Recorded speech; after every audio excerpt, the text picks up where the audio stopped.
Hello students, मेरा नाम है रितिका सक्सेना और आज का जो हमारा टॉपिक है वो है स्पीकिंग स्किल्स। आज के इस टॉपिक में हम ये समझेंगे कि स्पीकिंग स्किल्स अच्छी होना कितना महत्वपूर्ण है, वो एक क्या रोल प्ले करता है हमारे करियर में, हमारी सक्सेस में, और एज अ हमें सोसाइटी में अच्छी स्पीकिंग स्किल्स होने से हमें सोसाइटी में क्या क्या चीज़ों को हम लोग फेस करते हैं, अच्छी बुरी, क्या क्या चीज़ों हम लोग देखते हैं, कैसे हमारे करियर की ग्रोथ होती है। आज हम इस टॉपिक में ये देखेंगे। सो स्पीकिंग स्किल्स क्या होती हैं? स्पीकिंग क्या होती है? पहले तो स्पीकिंग इज़ लाइक हम कोई भी बात अपनी कन्वे करना चाहते हैं किसी भी लैंग्वेज में अपने मुंह के द्वारा, उसको हम स्पीकिंग बोलते हैं। हम मुंह से बोल रहे हैं, हम उसको स्पीकिंग बोलते हैं। और हम अपनी बात को कितने अच्छे से कन्वे कर पाए हैं, कितनी लोगों को इजीली समझ में आई है, वो एक अच्छी स्पीकिंग स्किल्स होती हैं। सो अगर मैं आपको सरल शब्दों में बताऊं, वो कोई भी लैंग्वेज अगर हम अपने मुंह से बोलते हैं, अपने मुंह का उपयोग करते हैं, उसको हम स्पीकिंग बोलते हैं। और उस बात को हम कितने अच्छे से कन्वे कर पा रहे हैं, उसको हम स्किल्स बोलते हैं। इसके इंग्लिश में जो डेफिनेशन होगी वो होगी, speaking is delivery of language through mouth. It is a action of conveying your feelings and sharing the information. So ये इसकी इंग्लिश में डेफिनेशन होती है। और हिंदी में हम जो इसको बोलेंगे वो कोई भी लैंग्वेज को मुंह से बोलना स्पीकिंग कहलाता है। स्पीकिंग जो बोलना एक कार्य होता है, अपनी या तो अपनी बात को कन्वे करना और किसी भी इंफॉर्मेशन को देना, एक ये स्पीकिंग स्किल्स कहलाती हैं। सो अच्छी स्पीकिंग स्किल्स होने के क्या क्या बेनिफिट्स होते हैं वो एक बार हम इन लेंथ में डिस्कस करेंगे। सो आज के टाइम पे, जैसे कि मैंने आपको पहले की वीडियोस में भी बताया था, पहले के टॉपिक्स में भी बताया था कि आज के टाइम पे अच्छी कम्युनिकेशन स्किल्स होना कितनी महत्वपूर्ण है। सो अगर आपकी स्पीकिंग स्किल्स अच्छी हैं तो आपका सोशल और जो आपका वर्क स्पेस होता है वहाँ पे आपको सक्सेस मिलना बहुत ही ज़्यादा पॉजिटिव हो जाता है। मतलब मिलना ही मिलना है आपको सक्सेस, अगर आपकी जो स्पीकिंग स्किल्स हैं वो बहुत ज़्यादा अच्छी हैं। स्पीकिंग स्किल्स और भी महत्वपूर्ण हो जाता है अगर आपकी जो स्पीकिंग स्किल्स हैं, आप जो बात किसी को बताना चाहते हो, ठीक है, जैसे मैं आपको कुछ समझा रही हूँ, ठीक है, तो मेरी बात जितनी ज़्यादा स्पष्ट होगी और जितनी ज़्यादा आसान होगी, लोगों को उतनी जल्दी समझ में आएगी और उससे लोग आपका रिस्पेक्ट करेंगे, ठीक है। वो आपके व्यू पॉइंट को समझेंगे, लोगों को समझ में आ जाएगा, अच्छा ये जो मैडम है या ये जो सर है ना, ये बहुत जल्दी से अपनी बात को समझा देते हैं और ये सर बहुत जल्दी से अपनी बात की, इनके जो व्यू पॉइंट होता है वो बहुत क्लियर होता है। उससे लोग आपकी बातों को सुनना चाहते हैं, उससे लोग आपकी आदर करते हैं और आपके साथ बैठ के बात करना चाहते हैं। तो दिस इज़ वेरी इंपॉर्टेंट कि अपनी बात को जो भी बोलो आप, वो क्लियर होना चाहिए, वो बहुत कहते हैं ना, शॉर्ट एंड स्वीट होना चाहिए। जितनी आपकी बात छोटी होगी और अच्छी होगी, उतना ही लोग आपको सुनना चाहेंगे। हमने ऐसे भी बहुत सारे लोग देखे हैं अपनी लाइफ में कि वो बहुत बोलते हैं लेकिन एंड तक भी अपने व्यू पॉइंट पे नहीं पहुंच पाते। वो समझाना क्या चाहते हैं वो नहीं समझ में आता, ठीक है। सो इसलिए जनरली लोग ऐसे लोगों से कटते हैं कि अरे ये क्या बोलेंगे, इतना सारा टाइम लग जाएगा। सो इट्स ऑलवेज बेटर कि आप जो भी बोलना चाहते हो वो शॉर्ट होना चाहिए, वो बहुत ही क्रिस्प होना चाहिए, आप जो समझाना चाहते हो। दूसरा, एक जो स्पीकर होता है उसकी बोलने की क्षमता पे डिपेंड करता है कि वो अपने करियर पे, अपनी लाइफ में कितनी ज़्यादा सक्सेस पाएगा। सो एक लैंग्वेज को आना ही इम्पॉर्टेंट नहीं है। आपको इंग्लिश लैंग्वेज आती है इसका मतलब ये नहीं है कि आपकी सक्सेस या आपकी ग्रोथ केवल इंग्लिश लैंग्वेज पे ही डिपेंडेंट नहीं है। आप उस लैंग्वेज को कितने अच्छे से कन्वे कर पाते हो, सामने वाला आपके मैसेज को कितना स्मूथली, कितना अच्छे से ले लेता है, वो ज़्यादा इम्पोर्टेंट है। केवल लैंग्वेज का आना, लैंग्वेज तो हम बहुत ज़्यादा अच्छी से सीख सकते हैं, लेकिन आपकी जो स्पीकिंग स्किल्स होती हैं वो जो है अच्छी होना बहुत इंपॉर्टेंट है किसी भी लैंग्वेज के लिए, be it English, be it Hindi, be it French, Germany, जो भी लैंग्वेज आपको आती हो, उस लैंग्वेज में आपके स्किल्स होने चाहिए बोलने के। केवल इंग्लिश आना इज़ नॉट इम्पॉर्टेंट। सो ठीक है, हमने ये समझ लिया कि स्पीकिंग स्किल्स किसको बोला जाता है। फिर हमने ये भी समझ लिया कि अच्छे स्पीकिंग स्किल्स होने के जो है क्या क्या बेनिफिट्स होते हैं। सो अभी हम जो है कुछ टिप्स पढ़ेंगे। उससे पहले मैं आपको एक एग्जाम्पल देना चाहती हूँ। एक सेल्स पर्सन का, ठीक है। सो जैसे एक सेल्स पर्सन होता है, ठीक है, तो वो कोई सामान बेच रहा है, तो ये बहुत महत्वपूर्ण हो जाता है, बहुत इंपॉर्टेंट हो जाता है कि जो सेल्स पर्सन कोई सामान बेच रहा है उसको उस सामान की पूरी इन्फॉर्मेशन होनी चाहिए, ठीक है। अगर मैं उस बंदे से कोई क्रॉस क्वेश्चनिंग कर लेती हूँ, लेट्स से वो एक लैपटॉप बेच रहा है मुझको, ठीक है। सो उसको उस लैपटॉप के, या लेट्स से सिंपल कर लेते हैं, उस फोन के बारे में बात करते हैं, ठीक है। सो उस सेल्स पर्सन को उस फोन के बारे में पता होना चाहिए, उसके फीचर्स वगैरह सब पता होना चाहिए। ये तो एक बेसिक हो गई। लेकिन उसके अलावा उसको क्या क्या और हम पता चलना चाहिए, उसको ये भी होना चाहिए कि वो अपनी प्रोडक्ट को सेल कैसे करेगा, वो उसके क्या क्या बेनिफिट्स बताएगा। तो ऐसे नहीं वो रैंडमली बोलना शुरू कर देगा, वो अपनी तैयारी के साथ आएगा। उसको पता है कस्टमर को क्या बताना है, कितना बताना है, कितनी इन्फॉर्मेशन देनी है, क्या क्या इन्फॉर्मेशन है जो जिससे जो है वो सामने वाला मेरा जो कस्टमर है वो उसको खरीद सकता है। तो केवल उसको सेल नहीं करना है, उसको प्रोडक्ट को जो है केवल बोलना ही नहीं है, उसको वो प्रोडक्ट को सेल करना है, ठीक है। सो उसको प्रोडक्ट की इन्फॉर्मेशन के साथ साथ उसको अपनी बात करने का तरीका पता होना चाहिए, मुझे कितना कन्वे करना है, कितनी लेंथ में कन्वे करना है। ऐसा ना हो कि मैं सामने वाले को टाइम ही नहीं दे रहा हूँ क्वेश्चंस पूछने का। तो उसका जो मैसेज होना चाहिए वो बहुत शॉर्ट और बहुत ही इफेक्टिव होना चाहिए, मतलब जो वो बता रहा है सामने वाला उसको जो है ग्रैस्प कर लेता है। तो इससे दो चीजें होंगी, ठीक है। एक तो अगर प्रोडक्ट हमारा जो है अच्छा है, ठीक है, प्रोडक्ट मोबाइल हमारा बहुत अच्छा है, ठीक है, लेकिन अगर मेरे सेल्स पर्सन को मोबाइल सेल करना ही नहीं आता, ठीक है, तो वो मोबाइल कितना भी अच्छा हो वो बिकेगा नहीं। क्यों? क्योंकि मेरे सेल्स पर्सन ने जो है ना अच्छे से उसको समझाया नहीं, अच्छे से जो कस्टमर था उसको समझाया नहीं, इसलिए मेरा मोबाइल बिका नहीं। एक तो ये चीज होगी। दूसरी क्या चीज होगी, हो सकता है मोबाइल बहुत अच्छा ना हो, लेकिन जिस तरीके से सेल्स पर्सन ने उसको बताया, जिस तरीके से जो फीचर्स सामने वाले को उसने बताया, वो बस वही सुनना चाहता था। उसने जो है ना कस्टमर का दिमाग सब पढ़ लिया कि इनको ये सुनना है। तो मैं भले ही बहुत अच्छा प्रोडक्ट सेल नहीं कर रहा हूँ, लेकिन जिस तरीके से मैंने सेल कर लिया, एक तो मैंने कस्टमर बना लिया, ठीक है। मेरा कस्टमर वो लाइफ टाइम कस्टमर हो गया, क्योंकि मैंने उसको इतनी अच्छे से समझाया, इतनी अच्छे से उनसे बातें करी, तो वो कस्टमर मेरा लाइफ टाइम कस्टमर हो गया और मेरी प्रोडक्ट भी जो है वो बिक गया। दूसरा, वर्ड ऑफ माउथ, आप लोगों ने एक वर्ड सुना होगा, इसका मतलब होता है कि लोग तारीफ करेंगे उस सेल्स पर्सन की, क्या फोन किस तरीके से उसने मुझे जो बेनिफिट्स बताए, उन्होंने बताया इस फोन में ये है, तुम भी भाई यहीं से लेके आना, इसी दुकान से लेके आना, वहां पे अजय नाम का एक सेल्स पर्सन है, उससे ही लेके आना। तो क्या हुआ कि प्रोडक्ट बहुत अच्छा नहीं था, लेकिन उसने जिस तरीके से बेचा, वो जो कस्टमर था वो उसका लाइफ टाइम कस्टमर बन गया।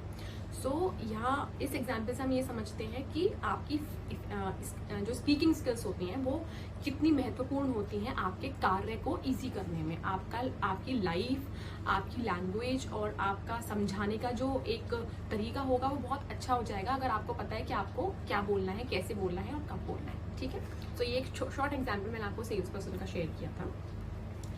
अब मैं कुछ टिप्स आपके साथ शेयर करना चाहती हूँ स्पीकिंग स्किल्स पे, कि आप अपनी स्पीकिंग स्किल्स को कैसे इम्प्रूव कर सकते हो, ठीक है। सो हम लोग बहुत बोलते हैं इस चीज़ को, लेकिन जनरली जिस एज में होते हैं हम लोग, बहुत यंग एज में होते हैं, या अगर हम लोगों के आसपास का एनवायरनमेंट ऐसा नहीं होता है, तो हम लोग थोड़ा सा हेजिटेट करते हैं इन चीज़ों को फॉलो करने में। बट मैं एक चीज़ आप लोगों को ये बोलना चाहूँगी कि अगर आप हेजिटेट करोगे ना, तो आप लोगों के लिए इंग्लिश सीखना या कोई भी लैंग्वेज सीखना बहुत मुश्किल हो जाएगा। आप हेजिटेट मत करो, ठीक है।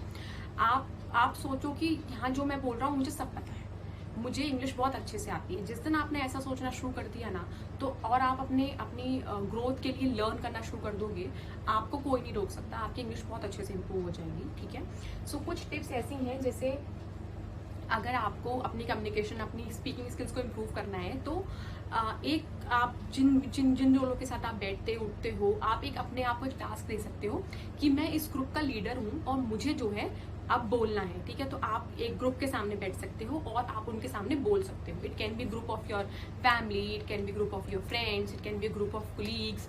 सो आप थोड़ा हेजिटेट करोगे स्टार्टिंग में, बट अगर आप हेजिटेट करोगे तो फिर आप एक ही जगह स्टक रह जाओगे। इसलिए इट्स ऑलवेज बेटर कि अपने अंदर कॉन्फिडेंस लेके आओ, हेजिटेशन को रिमूव करो, तभी आप ये सारी जो है चीज़ें कर पाओगे और अपनी कम्युनिकेशन एंड स्पीकिंग स्किल्स को इम्प्रूव कर पाओगे, ठीक है।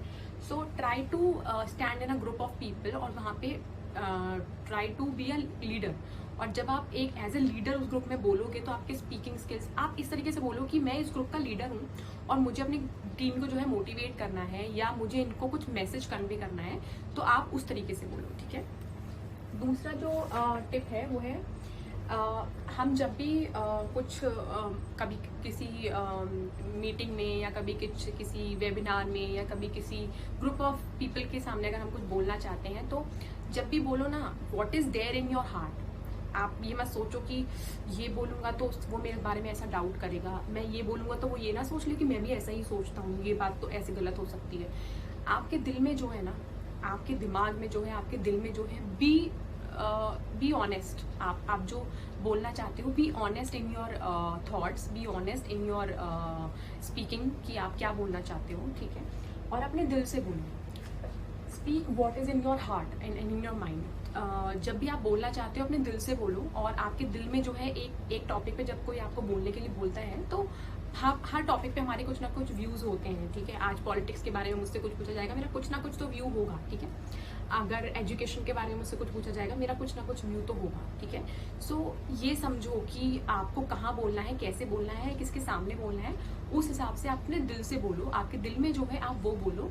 जो आप अपने दिल से बोलोगे ना, लोग उसको ज़्यादा रिस्पेक्ट करेंगे, ज़्यादा आपकी बातों को समझने की कोशिश करेंगे और ज़्यादा आपके साथ कनेक्ट कर पाएंगे। क्योंकि जनरली ऐसा होता है, जैसा आप सोचते हो, आप जिनके सामने रहते हो, बैठते हो, उठते हो, वो भी एक लेवल तक आपकी तरह सोचते हैं, आपके साथ रहते हैं। वो आपके फ्रेंड इसीलिए हैं क्योंकि आप उनकी तरह सोचते हो या वो आपकी तरह सोचते हैं, ठीक है। So whatever you want, try to speak, just speak from your heart, whatever is there in your heart. Just आप उस पर ध्यान लगाओ, उस पर कंसंट्रेट करो, आप क्या बोलना चाहते हो। And always go prepared. मतलब रैंडमली कुछ भी कहीं भी आपका कुछ मीटिंग में कुछ होता है तो स्टार्ट प्रिपेयरिंग योरसेल्फ। आपको मीटिंग के बारे में कभी कुछ पता चलता हो, कोई डिस्कशन के बारे में, स्टार्ट प्रिपेयरिंग योरसेल्फ, आपको क्या बोलना है, ठीक है। तीसरा टिप ये है कि हम लोगों को कभी कभी लगता है कि यार मैंने कुछ गलत बोल दिया तो क्या होगा, यार मैं बोल पाऊंगा या नहीं बोल पाऊंगा। So please understand this, it's okay and it is acceptable to be nervous, ठीक है।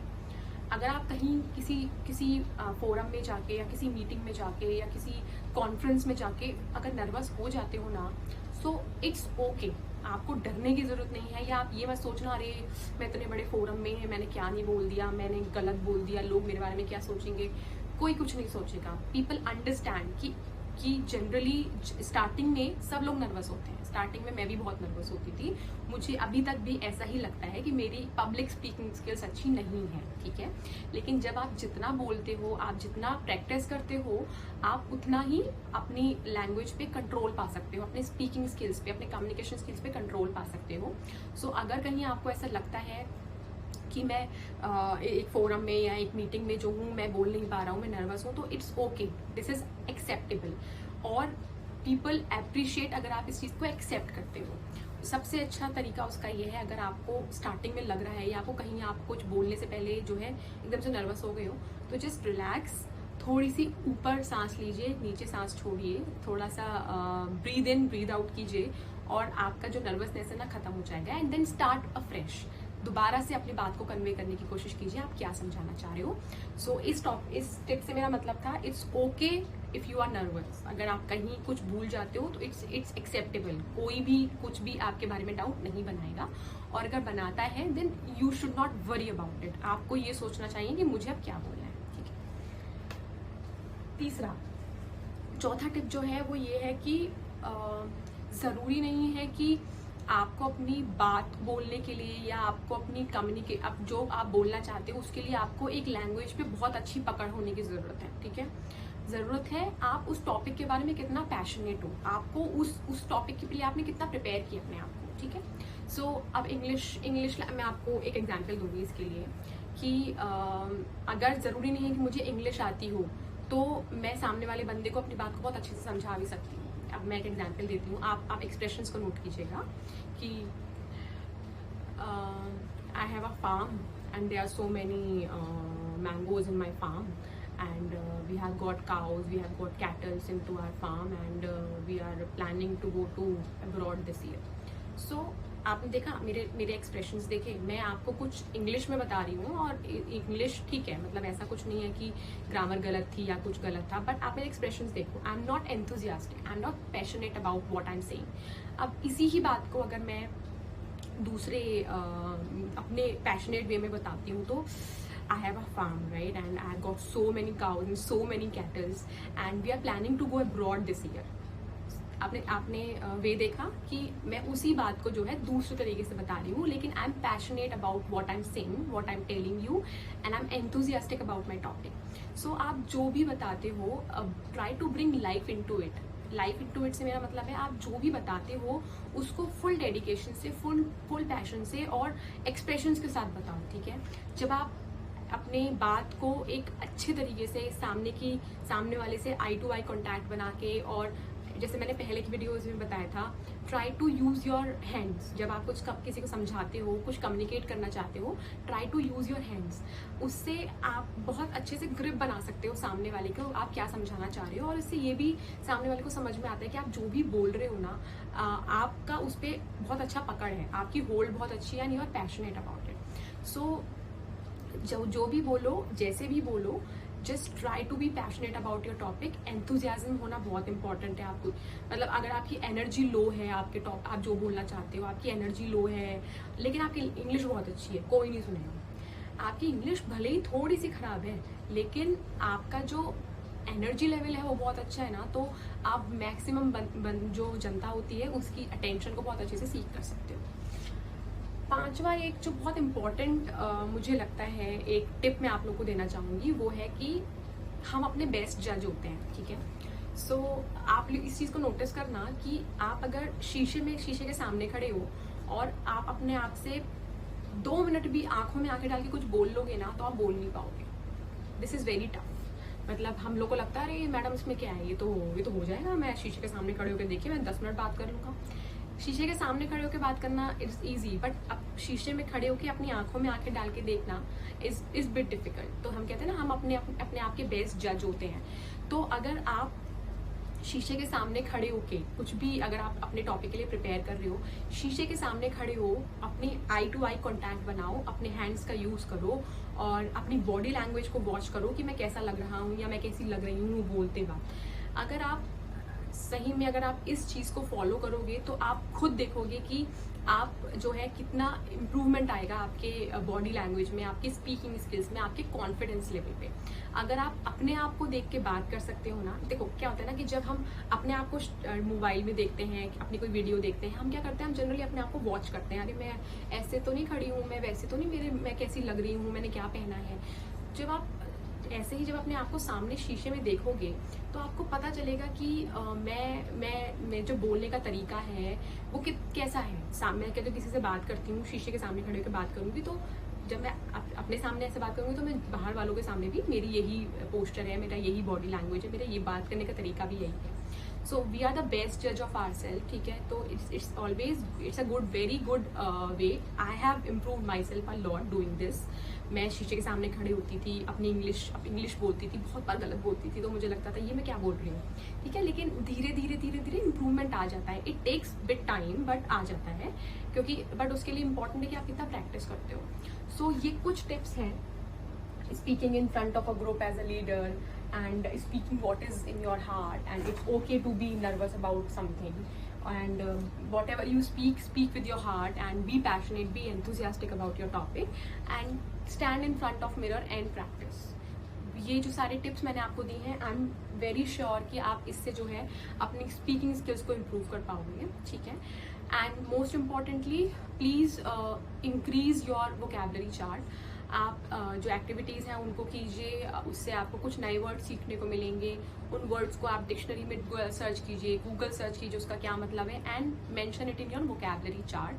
ठीक है, आगे वाले जो हमारे टॉपिक्स आएंगे उसमें I will try to speak more in English. ठीक है, क्योंकि अभी तक आपको थोड़ा सा इंग्लिश में बात करना आना चाहिए. आप क्या लैंग्वेज यूज़ करते हो, क्या ग्रामर यूज़ करते हो, आपको आना चाहिए. So I will try to speak more in English now, and you should understand it, because आपका वोकैबुलरी चार्ट भी अभी काफ़ी बन चुका होगा. ठीक है, on this note I would like to end this topic here, and we'll meet again for the next topic. Till then, bye, take care.